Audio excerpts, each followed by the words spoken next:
Assalamu alaikum. Today's first lecture with Joe, and lecture name is basically Advanced Database Management System. Let's see the course outline first. Course code is basically DC 220, and prerequisite, as you know, that database systems. Hope so. You all know that what is the database system. Let's revise that because if we are studying the advanced database management system, then it is very much essential to that you must know how you must have the knowledge of database system. Let's start. What is the database system or what is the database? As you know that before database we were studying the file processing system. File processing system में क्या हो रहा था, हमारे पास एक user let's suppose आ रहा था हमारे पास, और यूज़र जो है वो एक यूज़र जो है वो फाइल प्रोसेसिंग सिस्टम के साथ रिएक्ट कर रहा था अगर, तो क्या हो रहा था हमारे पास, मेरे पास एक स्टूडेंट है, वो भी सेम फाइल प्रोसेस को एक्सेस करना चाहता है, और मेरे पास एक टीचर है, वो भी सेम फाइल प्रोसेसिंग सिस्टम को एक्सेस करना चाहता है। तो हमारे पास क्या था, हम एक टाइम पे कंकरेंसी जो है वो इन्वॉल्व नहीं कर पा रहे थे। कंकरेंसी का आगे कॉन्सेप्ट मैं दूंगी आपको, मतलब एक टाइम पे दोनों जो लोग हैं वो एक फाइल प्रोसेसिंग सिस्टम को एक्सेस नहीं कर पा रहे थे। So it was a difficulty in that कि at the same time we cannot approach the same file, और इन केस अगर अब सिक्योरिटी तो थी नहीं, कैसे सिक्योरिटी नहीं थी, we are not having setting a password on that file, like अभी भी कॉलेजेस में या स्कूल्स में या फिर मल्टीपल प्लेसेस पे क्या होता है कि हम एक फाइल को यूज़ कर रहे हैं तो हम उसको रख के कहीं पे भूल गए हैं, लेट्स सपोज ओपन फाइल जैसे आपका रजिस्टर है उसको हम यूज़ करें, हम उसको रख के कहीं भूल गए, अब हमें याद नहीं आ रहा हमने कहाँ पे रख दिया उसको, हम क्या करते हैं, हम कहते हैं चलो जी नई नई सिरे से हम उस पर रिकॉर्ड जो है वो सेव कर लेते हैं। क्या आ गया यहाँ पे, रिडंडेंसी आ गई, इनकन्सिस्टेंसी भी आ गई, जाहिर है डाटा जो है वो आपका कंसिस्टेंट ना रहा, कहीं से आपने कहीं और लिखा हुआ था और उस रजिस्टर पे आप किसी और तरीके से लिख रहे हो, एक फॉर्मेट ऑर्गेनाइज नहीं हो रहा। इन सब इश्यूज को हमने ऑर्गेनाइज करने के लिए, मैनेज करने के लिए हम किसको लेकर आए, बेसिकली डेटाबेस को लेकर आए। So database as you can see here that it is a organized collection, or you can say that organized collection of related data that is stored in efficient and the compact manner. यहाँ पे given है that what is the organized means that the data is stored in such a way that user can use the data easily. Obviously जब एक चीज आपकी cupboard है उसमें हम कपड़े रखती हैं, तो कबर्ड में अगर आपके पास ऑर्गेनाइज फॉर्म में चीज़ पड़ी है हम इजीली उनको एक्सेस कर सकते हैं, बट अगर एट द सेम टाइम आप किसी चीज़ में ऑर्गेनाइज वे से काम नहीं करते तो इसका मतलब है कि हम उस चीज़ को एक्सेस ही नहीं कर पा रहे। इसी तरीके से related data is normally created to store a particular topic, आपके पास एक डाटा जो है वो पर्टिकुलर टॉपिक से ही रिलेटेड आएगा। ऐसा नहीं है कि स्टूडेंट का डाटाबेस है वहाँ पे आप टीचर की फाइल को रख रहे हो, या फिर स्टूडेंट का डाटाबेस है वहाँ पे किसी बैंकर की फाइल पड़ी हुई है, नो, इट मीन्स कि आपका जो डाटा है वो उसी तरह का रिकॉर्ड आपके पास सेव करवाएगा। जस्ट एक स्टूडेंट की डाटा में हमारे पास क्या आ सकता है, हमारे पास आ सकता है कि रोल नंबर क्या है स्टूडेंट का, students roll number, what is the student's roll number, okay, or what which you can involve in this much more, you can have the student class, student subjects, basically you can see here I am including the subjects, or and many things we are including in this, id, grade, or whatever. Employee, if we are talking about the employee, then employee's id must be here, उसका grade क्या है, उसकी salary क्या है, ये सब कुछ हम किस में include करेंगे, database में include करेंगे। All data is database is arranged in tables, as you know database में हम किस में काम कर रहे होते हैं, basically हम इसमें काम कर रहे होते हैं in the form of tables, and you know what is in the tables, there are the rows and the columns. Tables are basically the basic data structure. What is the data structure? Basic data structure of database is called the tables. And what about the rows and records? If we see what are the records, rows and rows को हम in other words record भी कह रहे होते हैं।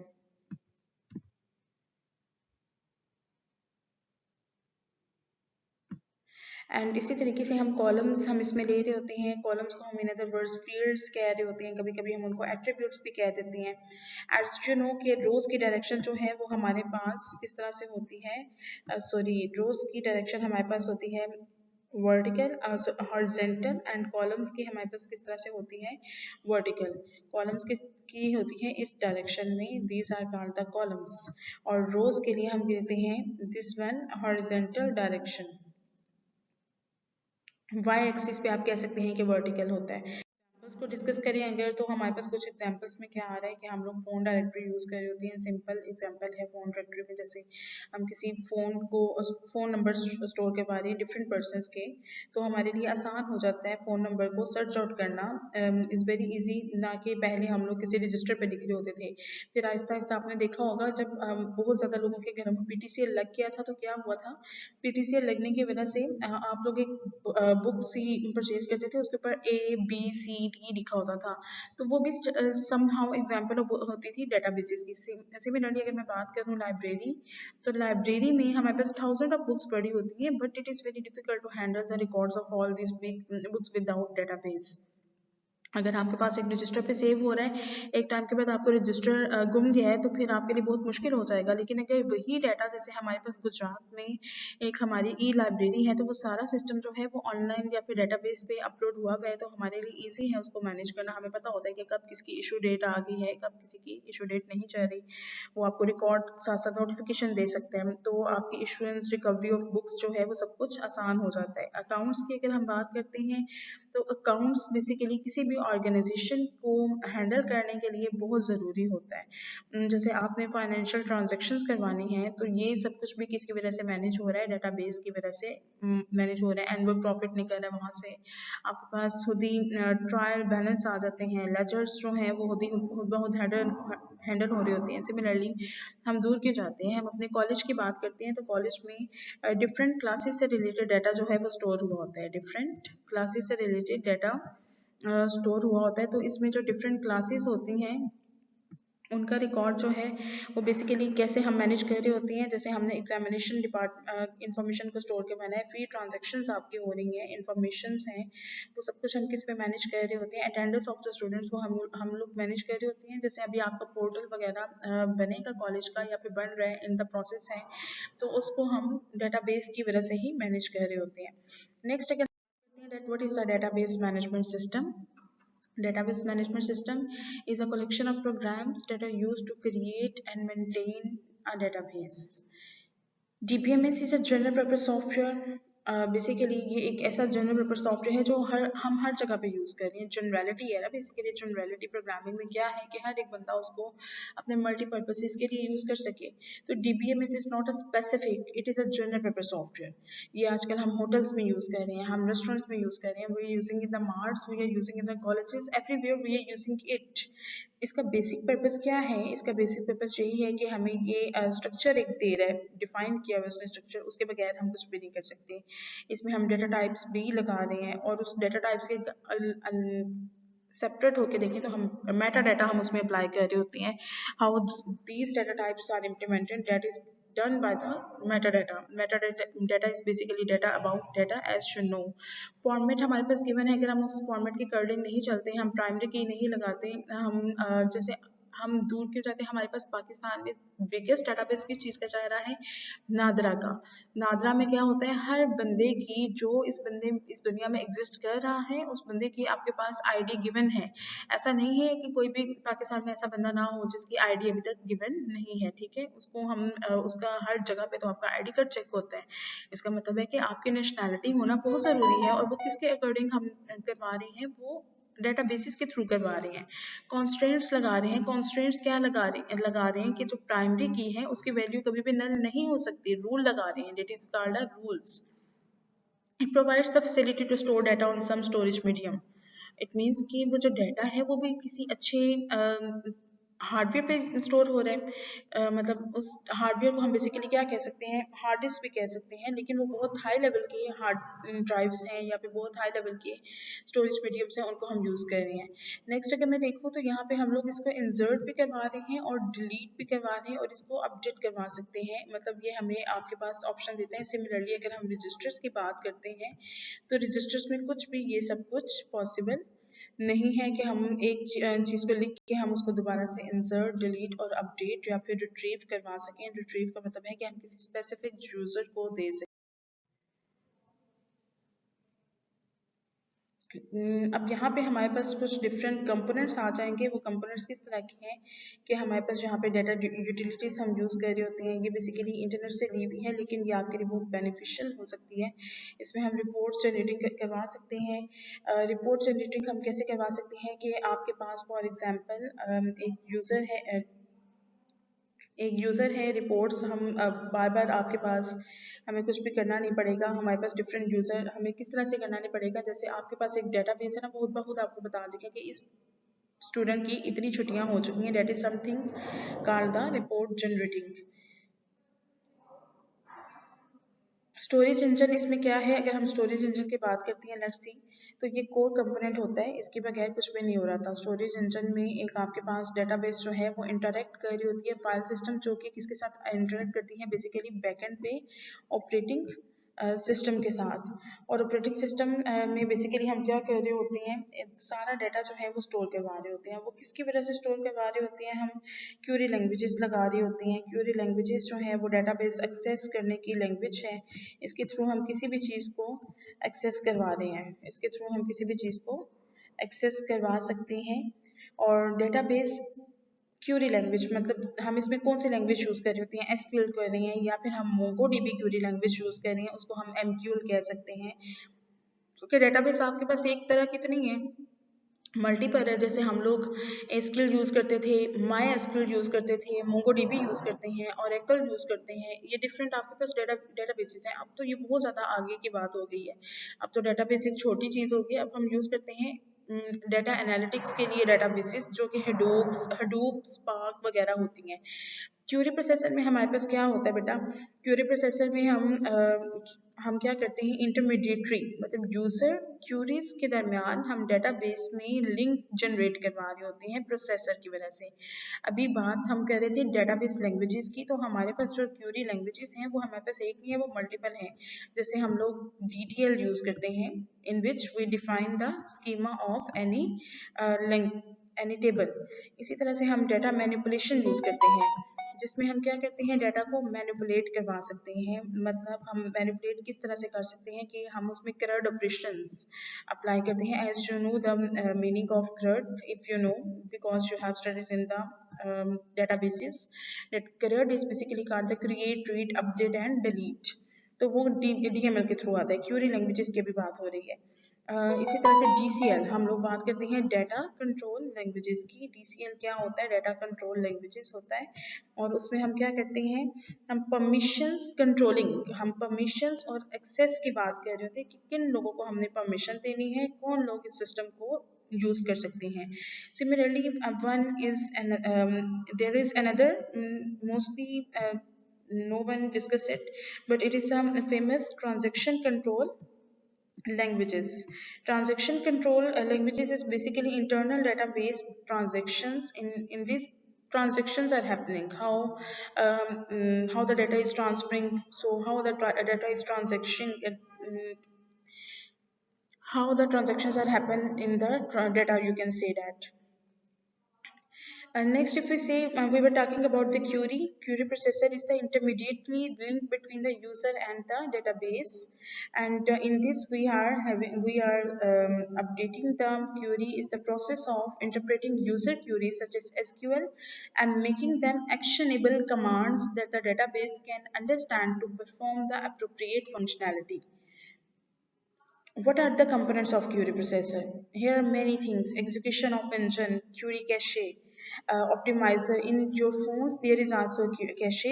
So it means everything is happening using a query that is going inside the query processor. There is some cache memory. optimizer they will be, and that is handling due to the logical relational operations, identifies how much time and energy it will take to execute the query. Optimizer and parser and convert according to database languages such as SQL. Parses it for correct syntax. If the syntax is not good, then it will give back or generate some error.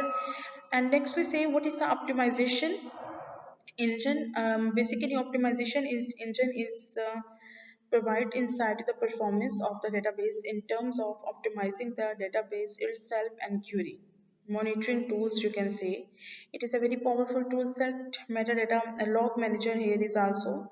So log manager, in this we keep all the logs of data, user logins, just you can say activities, you can say database functions we are discussing in this, backups and restore functions, we can say reporting and monitoring is also the standard component that comes a database management system. We generate the reports here, while monitoring tools monitoring the database for resource consumption, user activity. We are doing everything here. Data utilities, if we discuss, in addition, data utilities, here is the integrity checks, data integrity checks. Integrity checks, everything is happening under some accurate way, or you can say after when we upload a data, then it is handled by backup and restore. Additional copy हम बना देते हैं इसमें, simple database repair को कर देते हैं. Data validations जो लगाते हैं वो यूटिलिटीज में आ रहा होता है. वैलिडेशंस मतलब आपने पासवर्ड जो लगाना है तो वो 8 डिजिट पे लगाना है. That is handling in the data utilities. Next, if that here are some database components. Database components very important that we're discussing through diagram, but it is additional. In database components, what is a repository? A repository is the collection of all definitions. What is a repository? Collection of all definitions. Collection of all definitions.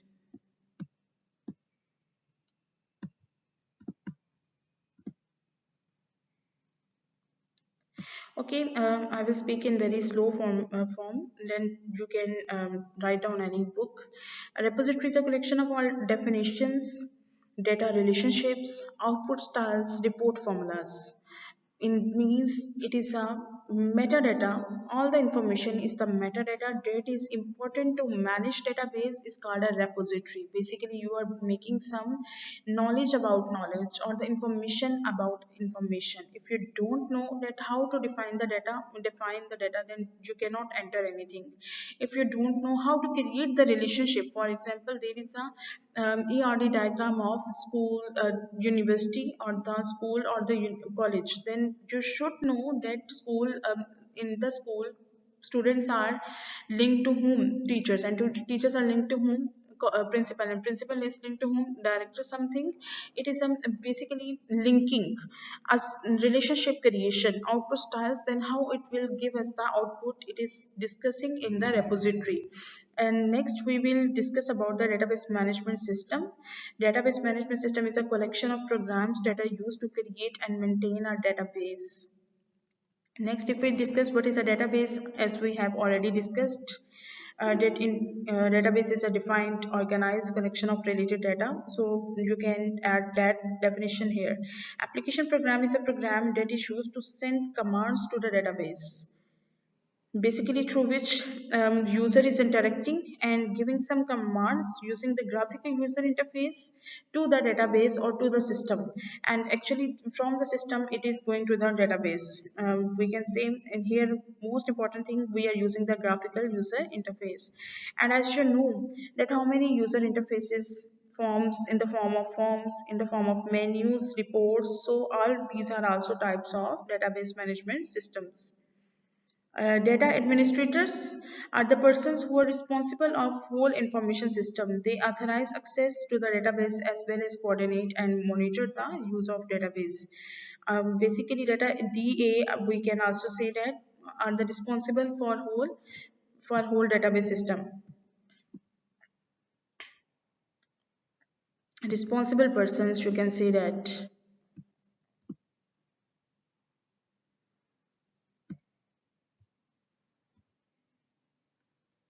Anyhow, end users, let me talk about the end users. End users are those persons who interact with the application directly. Like we don't know that what is at the back end. We are not concerning about them backend. We are just directly interact with any system. For example, we use the Daraz application, so we are the end users. We have no idea about that what is going on at the back. They get information from the system as when required. Only when we required, the backend applications or the data administrators give us the basically application give us the information about that query. Databases approaches, or you can say that these are the advantages. We have reduced the redundancy, improved integrity, reduced redundancy for as I have given you the example that we are not repeating any data now. Redundancy is basically duplication of data, and we are controlling it using the database approach because we have no multiple files now. So only in one file there is a data of only one person or the one record. Data integrity is basically called, you can say that data is happening under one schema. Integrity, everything is having the accurate format. And what we can say about the consistency.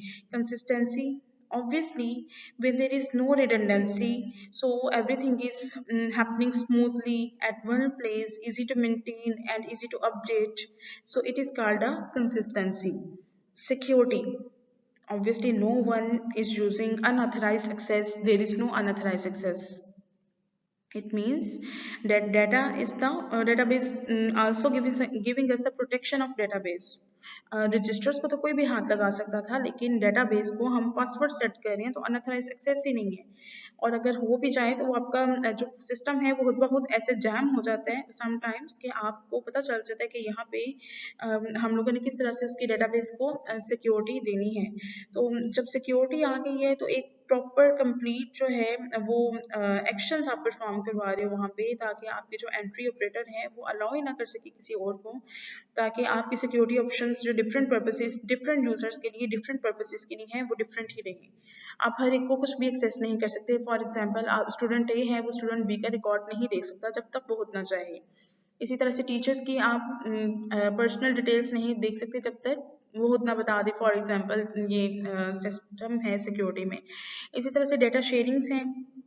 Data sharing में क्या है, एक दफ़ा आपने database को develop कर लिया है तो आप उसको सेवरल यूजर्स के साथ ऑर्गेनाइजेशन में इजीली शेयर कर सकते हो। लेकिन आपने अगर एक फाइल पे फोल्डर पे सारा काम किया हुआ है तो आप उसको हर जगह से उठा के शेयर नहीं कर सकते।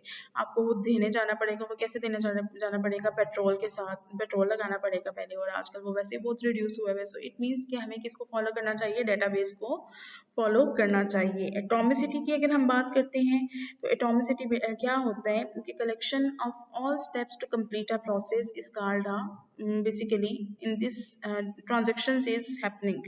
एटॉमिसिटी क्या है कि आपका जो डाटा है ना, फॉर एग्जांपल हम एक प्रोसेस को कंप्लीट कर रहे हैं, उसके लिए हमें कुछ कलेक्शन ऑफ स्टेप्स चाहिए, तो वहाँ पे ट्रांजैक्शन हो रही है। अब एटॉमिसिटी को हमने ट्रांजैक्शन के साथ कैसे लिंक कर दिया है? लाइक मैंने ABL की ब्रांच चूज की, मैंने सुबह 10 बजे यूज़ की और वो मैंने गुजरात में रहते हुए की। ठीक है, मैंने ABL की ब्रांच को यूज़ किया, अलाइड बैंक लिमिटेड की ब्रांच को। मैंने ATM से पैसे निकलवाए। मेरे ATM में तब 10,000 रुपया पड़ा था। और क्या हुआ कि जब मैंने गुजरात में 10 बजे सुबह 10 बजे निकलवाए तो मैं रात को कहाँ पे चला गया? फॉर एग्जांपल, आई एम इन खारिया, मैं वहाँ पे चली गई। तो क्या हुआ, मैंने जब खारिया में रात के 10 बजे दोबारा से ABL को यूज़ किया, तो इसका मतलब ये नहीं है कि वहाँ पे 10,000 ही रहने चाहिए। आपके पास एटॉमिसिटी खुद ब खुद अगर हो जानी चाहिए। It is called atomicity. It ensures that database will always have the correct and consistent data. Suppose a user wants to transfer money from account A to account B. The process consists of two steps: deduct the money from account A, add the money to the account B. So it is a atomicity. It means कि आपने atomicity खुद ब खुद create करवा देनी है। अब जैसे मैं काम कर रही हूँ फोल्डर पे, तो मैंने तो डिडक्शन कर दी है। अब अगले तक जब तक मैं बताऊंगी नहीं, तब तक वो कहीं और एडिशन नहीं कर सकता। But database is handling these things.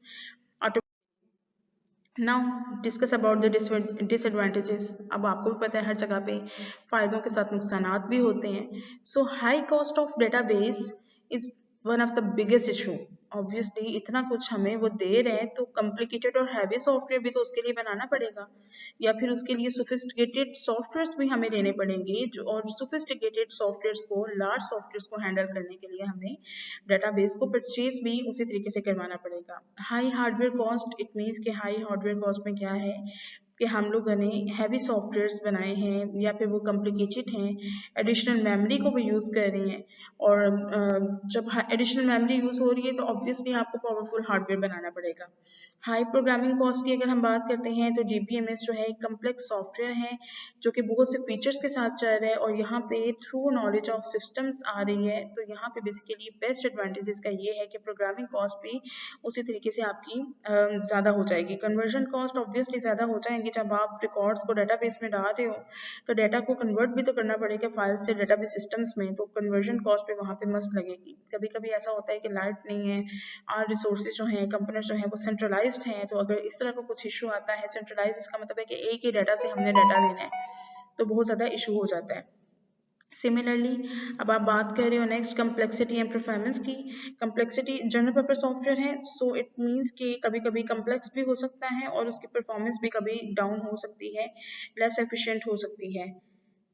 Next हम बात करते हैं what is the application program and between application program and the DBMS. Application program is basically एक ऐसा प्रोग्राम होता है जिसमें हम कमांड्स को भेजते हैं डेटाबेस सिस्टम से ताकि वो मैनिपुलेट उनको इजीली कर सकें, और मतलब यूजर्स भेज रहे होते हैं बेसिकली। रिलेशंस अगर हम देखें तो रिलेशन इज समथिंग, आपको एक डायग्राम नजर आ रही है कि यूजर और डेटाबेस दोनों को हम यूज़ करने के लिए यूज़र क्या करता है कि सिंपली GUI पे जाता है, उसके पीछे एक एप्लीकेशन प्रोग्राम होती है, और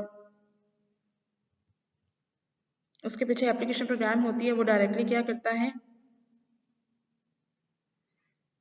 DBMS के पास जाता है, और DBMS एक सॉफ्टवेयर है और उसके पीछे क्या लगी हुई है, डेटाबेस। डेटाबेस मल्टीपल हो सकती हैं, SQL हो सकती है यहाँ पे, Oracle हो सकती है, और इसी तरह से मतलब डेटाबेस को मैनेज करने के लिए हमने आगे DBMS लगाया हुआ है, उसको मैनेज करने के लिए हमने एक एप्लीकेशन प्रोग्राम, उसके आगे GUI है जो कि एंड यूजर्स इस्तेमाल कर रहे होते हैं, और MongoDB हो सकती है डेटाबेस बेसिकली, Oracle, SQL, बहुत डेटाबेसेस हैं। अब हम रेंज ऑफ एप्लीकेशंस देख लेते हैं कि आपके पास डेटाबेस बहुत सी तरह की थी। जैसे हम सबसे पहले पर्सनल कंप्यूटर्स को यूज़ कर रहे थे तो वो भी इटसेल्फ एक डेटाबेस ही थी। पर्सनल कंप्यूटर्स जो हैं वो सिंगल यूजर्स के लिए हमने बनाए थे ताकि वो अपने ही कंप्यूटर्स पे बैठ के, जैसे अभी आप कर रहे होगे, अपने ही काम कर रहे होगे, तो बेसिकली ये एक आपके पर्सनल कंप्यूटर डेटाबेसेस हैं जो कि फॉर एग्जांपल मेडिकल कंपनी में लोग लैपटॉप्स यूज़ कर रहे हैं, मार्केट में अगर उसको यूज़ कर रहे हैं, सिंपल डेटाबेसेस हैं जो कि कस्टमर के रिकॉर्ड्स को अपने ही लैपटॉप में स्टोर करवा रहे होते हैं। और इसके अलावा मतलब यहाँ पे और भी बहुत सी डेटाबेसेस हैं। अब हम वर्क ग्रुप डेटाबेस देखते हैं तो वर्क ग्रुप में क्या होता है, जहाँ पे कलेक्टिव समथिंग 25 लोग काम कर रहे होते हैं एक प्रोजेक्ट पे, एक ही कंप्यूटर पे, तो उसको हम क्या कह देते हैं, वर्क ग्रुप डेटाबेस कह देते हैं। बेसिकली अगर आप इसको लैन के साथ कन्वर्ट करो तो लैन में जैसे अभी हम एक कॉलेज बिल्डिंग में मल्टीपल इंटरनेट के साथ, एक इंटरनेट के साथ कनेक्ट हुए हैं, तो वो जो इंटरनेट वाली डिवाइस है that is a work group database. और इसी तरह से हम लोग बात कर रहे हैं कि यहाँ पे हम कंकरेंसी कंट्रोल भी डाल देते हैं, डेटाबेस ऑप्टिमाइजेशन भी हम कर सकते हैं। डिपार्टमेंटल डेटाबेसेस भी होती हैं जो डिपार्टमेंट के अकॉर्डिंग काम कर रही हैं। फॉर एग्जांपल एक डिपार्टमेंट में, कंप्यूटर साइंस के डिपार्टमेंट में आप लोग, आपका जो डिपार्टमेंट है उसमें 400 स्टूडेंट्स हैं, इंग्लिश में 500 स्टूडेंट्स हैं, तो ये डिपार्टमेंटल डेटाबेसेस भी हो जाती हैं। इसको हम फंक्शनल यूनिट भी कह सकते हैं, मतलब हर एक ही सिस्टम में आपने डिफरेंट फंक्शन यूनिट्स बना दी हैं, मॉड्यूल्स बना दी हैं, डिफरेंट डिपार्टमेंट्स बना दी हैं, और ये 25 से 100 तक पीपल पे कंसिस्ट कर सकता है। लेकिन इस तरह के लार्ज नंबर ऑफ यूजर्स इसमें आ जाते हैं तो इसके अंदर ट्रांजैक्शंस वगैरह को, यूजर्स को हैंडल करना थोड़ा सा मुश्किल हो जाता है, और प्रोटेक्शन भी अनऑथराइज्ड एक्सेस के खिलाफ थोड़ी सी वीक हो जाती है, और कम्प्लेक्स एनवायरनमेंट सा बन जाता है।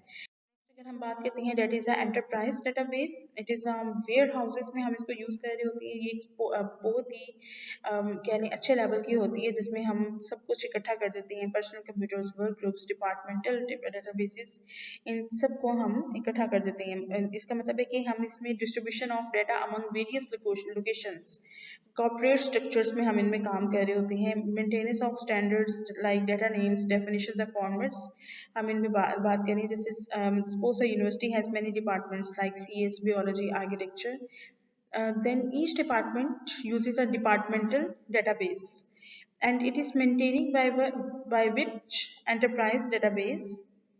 सो इट मीन्स कि हमने यहाँ पे डिपार्टमेंट में देखा जाए तो वर्क ग्रुप भी हो रहा है, वर्क ग्रुप में देखा जाए तो ऑटोमेटिकली आपके पास पर्सनल कंप्यूटर यूज हो रहे हैं, और इन सबको हैंडल कौन कर रहा है? एंटरप्राइज डेटाबेस, जो कि इंटरनेशनली बिहेव कर रहा है, जो कि वेयर हाउसेस में हम यूज कर रहे होते हैं। नेक्स्ट अगर बात करें तो यूजर्स भी आ जाते हैं यहाँ पे। कुछ टाइप्स ऑफ यूजर्स, ये वो यूजर्स हैं जो कि डेटाबेस एनवायरनमेंट में डिफरेंट रोल्स को प्ले कर रहे हैं। तो इनकी डिस्क्रिप्शन में आपको साथ साथ बता देती हूँ। एप्लीकेशन प्रोग्रामर्स, एप्लीकेशन प्रोग्रामर्स वो प्रोफेशनल लोग होते हैं जो कि कंप्यूटर प्रोग्राम्स को लिख रही होती हैं ताकि आप हाई लेवल लैंग्वेज पे काम कर सकें। तो बेसिकली जो डेटाबेस के लिए भी हम लैंग्वेज यूज करते हैं, that is somehow high level language. Non procedural में आ जाता है। एज यू नो कि हाई लेवल लैंग्वेज में भी 3 तरह की लैंग्वेजेस होती हैं, procedural, non procedural and object oriented language. तो नॉन प्रोसीजरल में हम रिपोर्ट जनरेटर और किसके बारे में बात कर रहे होते हैं? एसक्यूएल के बारे में बात कर रही होती हैं। तो बेसिकली इसको भी लिखने के लिए प्रोग्रामर्स ही चाहिए होती है जो कि हाई लेवल लैंग्वेज में ही बात कर रही होती हैं। एंड यूजर्स वो लोग होते हैं जो इंटरेक्ट करते हैं एप्लीकेशन के साथ डायरेक्टली, और वो इंसर्ट, डिलीट और अपडेट भी कर सकते हैं डाटा में। और अगर उनको कोई इन्फॉर्मेशन चाहिए होती है तो वो सिस्टम के साथ डायरेक्टली अप्रोच कर सकते हैं। इनको हम नाइफ यूजर्स भी, इनमें नाइफ यूजर्स भी आ जाते हैं, इनमें सोफिस्टिकेटेड यूजर्स भी आ जाते हैं। नाइफ वो होते हैं जो टेक्निकल, जिनके पास नॉलेज नहीं होता। एंड यूजर्स में भी फर्दर 2 तरह के टाइप्स हैं। एक क्या कह रहे हैं हम? Knife users. एक हम कह रहे हैं कि नाइफ, और दूसरी हम कह रहे हैं सोफिस्टिकेटेड। और next one is we are talking about sophisticated. Sophisticated के पास जो है वो टेक्निकल नॉलेज होती है, उनको पता होता है कि वो फेमिलियर होते हैं। बेसिकली जैसे आप लोग फेमिलियर हो, इंग्लिश के बच्चों को खड़ा कर दे, उनको कुछ पता नहीं होगा, तो वो नाइफ यूजर्स हैं।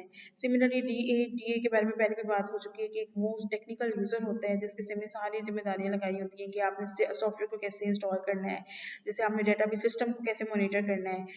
और यू कैन से दैट जो आपके लैब में जो सर हैं, for example he is a technical user, उनको पता है कि सॉफ्टवेयर कैसे यूज करना है, बैकअप्स कैसे लेने हैं अपने डेटाबेस की। हिस्ट्री अगर हम देखें थोड़ी, तो बेटा हिस्ट्री में डेटाबेस सिस्टम्स में जो सबसे पहले 1960 में आया था, उसमें हमने नेटवर्क मॉडल पे काम किया था। That was related to CODASYL, that was related to CODASYL. Network model जो हमने सबसे पहले बनाया था वो हमने कोडेसल बनाया था।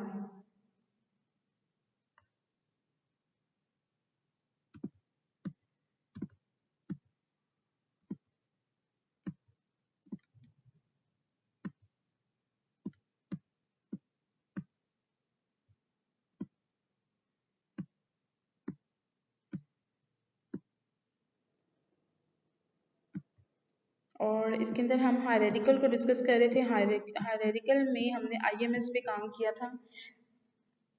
इसके अलावा हम अगर बात करते हैं तो इसके अलावा हम लो लेवल पॉइंट ऑपरेशंस पे हम इस पे काम कर रहे थे। 1970 से 1972 की बात करते हैं तो डॉक्टर ई.एफ. कोर्ट ने हमें एक प्रपोज्ड रिलेशनल मॉडल दिया था, जो कि जिसमें हम ये बता रहे थे कि आपके अंदर स्कीमास, लॉजिकल ऑर्गेनाइजेशंस डेटाबेस में कैसे काम करेंगी, उसके अंदर फिजिकल स्टोरेज मेथड्स कौन से होंगे, हम उसमें ये डिस्कस कर रहे थे।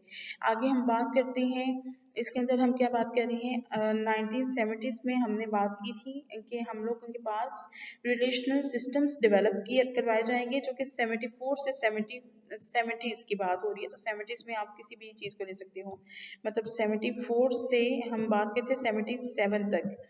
आपके पास 74 से 77 तक हमने डिस्कस किया था कि हमारे पास किस तरह से आप बेस्ट प्रैक्टिसेस के लिए काम कर सकते हो। इसमें हम इंक्रीज डेवलप्ड एट यूसीबी मतलब इंग्लिश कॉर्पोरेशन थी एक, जिसने Sybase, MS SQL server, Britain, ये सारी लैंग्वेजेस पे काम किया था। इसके अलावा सिस्टम आर एक IBM इंटरनेशनल बिजनेस मशीन्स पे किसने काम किया था? सैन जोस ने, और उसने ओरेकल वगैरह पे काम किया था। 1976 पे अगर आते हैं तो 76 में हमने ERDs पे काम करवाया था, entity relationship diagram, ER, just I am talking about ER। उसके बाद अगर हम देखते हैं तो यहाँ पे अनदर इम्पॉर्टेंट इंसाइट है, कॉन्सेप्चुअल डाटा है। सच हायर लेवल मॉडलिंग को हम डिस्कस कर रहे होते हैं। अर्ली 1980s में अगर हम चले जाएं तो हमने कमर्शलाइजेशन करवाई थी रिलेशन सिस्टम्स की। अर्ली 1990s में चले जाएं तो यहाँ पे Oracle developer, visual basic, Microsoft client server model को हमने यहाँ पे बताया था। ऑब्जेक्ट डेटाबेस मैनेजमेंट सिस्टम्स के बारे में बताया गया था। और इसी तरह से अगर हम मिड 1980s की बात करें तो यहाँ पे SQL स्ट्रक्चर्ड क्वेरी लैंग्वेज को स्टैंडर्ड बनाया गया था। IBM को लॉन्च किया गया था DB2 के थ्रू।